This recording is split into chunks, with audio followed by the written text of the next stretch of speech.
हम सबको भगवान की भक्ति कैसी करनी चाहिए। कैसे भक्त बने कि भगवान खुश हो जाए।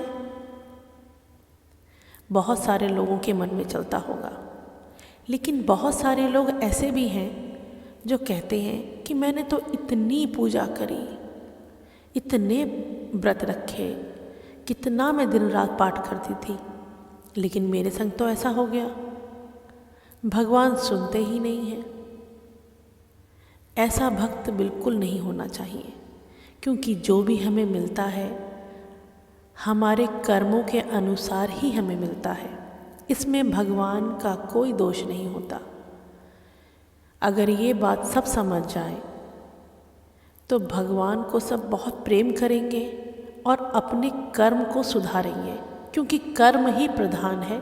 भगवान कहते हैं कि मुझसे मत डरो, अपने कर्मों से डरो। भगवान तो हमारे माता पिता हैं।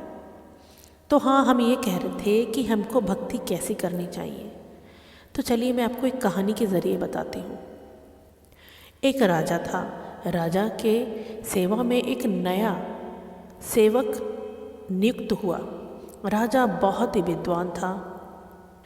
अपनी आसपास के सभी लोगों का वो ध्यान रखता था। राजा ने नए सेवक से पूछा, तुम्हारा नाम क्या है?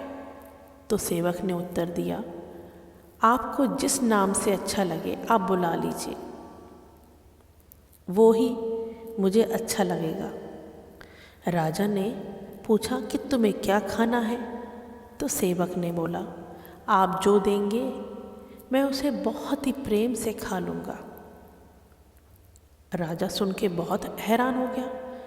वो सोचने लगा कि ये कैसा सेवक है, कोई डिमांड नहीं है, कोई पसंद नहीं है, बस सेवा ही किया जा रहा है और खुश भी है। राजा को ये उसकी आदत बहुत अच्छी लगी। राजा ने फिर पूछा कि तुम कैसे वस्त्र पहनते हो, तो मैं तुम्हें लाके दूंगा। तो सेवक बोला, आप जो भी देंगे मैं उसे बहुत ही खुशी खुशी धारण कर लूँगा। राजा ने फिर अंतिम प्रश्न पूछा कि तुम्हारी इच्छा क्या है? सेवक ने कहा, महाराज, सेवक की कोई इच्छा नहीं होती। मालिक जैसा रखता है उसे वैसे ही रहना पड़ता है। इसलिए मेरी कोई पसंद नहीं है, कोई इच्छा नहीं है। आप जैसे रखोगे मैं रहूँगा और बहुत खुश रहूँगा। सेवक की ये बात सुनकर राजा बहुत खुश हो गया और खुशी के मारे राजा सेवक को गले से लगा लेता है और राजा कहता है कि तुमने आज मेरी आँखें खोल दी, तुमने मुझे एक नई सीख दी है। अगर हम भक्ति करते हैं तो भगवान के सामने किसी भी तरीके की कोई शर्त या इच्छा नहीं रखनी चाहिए।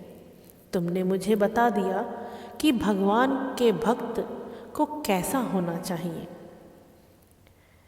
तो आप लोगों को कुछ समझ में आया कि हमें कैसी भक्ति करनी चाहिए।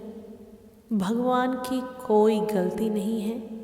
भगवान तो खुद चाहते हैं, मेरे बांके बिहारी, कि हम सब लोग खुश रहें, उनकी शरण में आ जाएं, उनके चरणों में हमेशा के लिए समा जाएं, गोलोक में पहुंच जाएं। तो इसीलिए तो लाला ने कहा है कि हरे कृष्ण कृष्ण कृष्ण हरे हरे, हरे राम राम राम हरे हरे। राधे बोलो राधे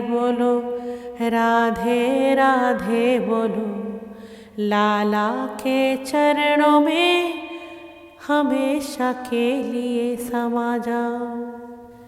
तो भगवान की भक्ति हम सबको निस्वार्थ भाव से करनी चाहिए और जीवन में जो कुछ भी मिला है, मिल रहा है, उसके लिए भगवान का हर दिन हजारों बार धन्यवाद देना चाहिए। क्योंकि सबसे बड़ी चीज़ भगवान ने हमें जो दी है वो हमारे अंग हैं। अगर आप लोग कभी भी दुखी हुआ करो तो उन लोगों को देखा करो जिनके अंग भी नहीं हैं लेकिन फिर भी जीवन जी रहे हैं। किसी का हाथ नहीं है, किसी का पैर नहीं है, किसी की आंखें नहीं हैं। इस दुनिया में बहुत दुख है। अगर दुखी लोगों को आप लोग देखोगे तो जीवन जीने की शक्ति मिलेगी। और अच्छे इंसान बनना सबसे ज़्यादा ज़रूरी है। दिल सच्चा, मन सच्चा, बोली सच्ची, दो मुँह के सांप कभी मत बनना, क्योंकि लाला हमेशा हमें 24 घंटे क्या हर पल देखते हैं। ठीक है ना? राधे राधे राधे राधे राधे राधे राधे राधे राधे राधे। बोलते रहिए आप लोग राधे राधे राधे राधे। इस कलयुग में तो सिर्फ राधा रानी का नाम आपको तार देगा, मिला देगा लाला से।